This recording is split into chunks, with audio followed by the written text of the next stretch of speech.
नमस्कार। आम राज्यर कृषक सबुबले अवहेलित और अत्याचारित जीवन बंची आसी।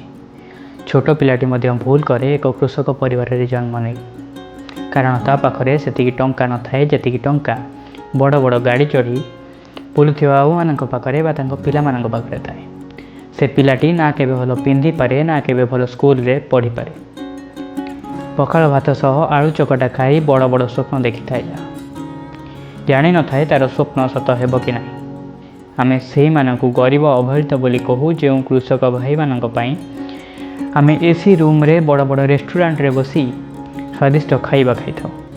आमे भूली जाऊ जदि समस्ते कार चढ़ी बुलते कृषि बंद हो जाता तेबे आमर सत्ता केबे हजि जाता क्यों पहुँचता। आज आमे पढ़ा कविताटी से कृषक परिवार पई से कृषक भाई जार ना मु कृषक परिवार आसी। हाँ मु कृषक परिवार आसी।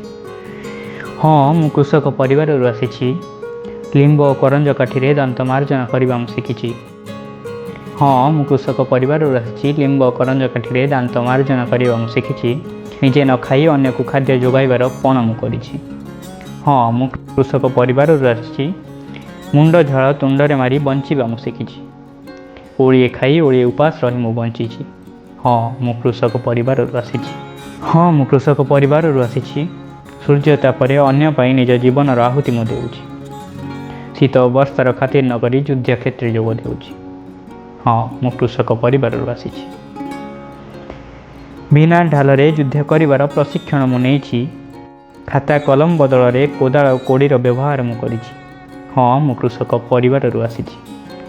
अन्यर खुशी पाई निज परिवार को खुशी वंचित करिछि। अन्य को खुशी देवार आदर्श मो परिवार को मुझे। हाँ मु कृषक परिवार आसी। स्वल्प पैसा को संचित करी बंचिबा मु शिखी। छोट मुंडरे अनेक मुखरे हस फुटाइबार स्वप्न मु देखी। हाँ मु कृषक परिवार आसी।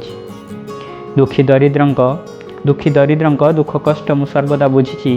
पियाज सांग को पखाल खाई खुशी की मु बांटी देउछि। हाँ मु कृषक परिवार आसी। बिना शर्त रे अनवरत परिश्रम ही करुँची। जेतिकी पाउची सेतिकी रे खुशी रहूची। हाँ मु कृषक परिवार आसी।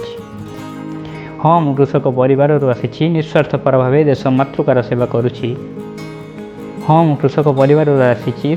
निस्वार्थ भाव देश मातृकार सेवा मु करुँची। मो प्राण तृप्ति पाई सेतिकी यथेष्ट भाविची। हाँ मु कृषक परिवार आसी।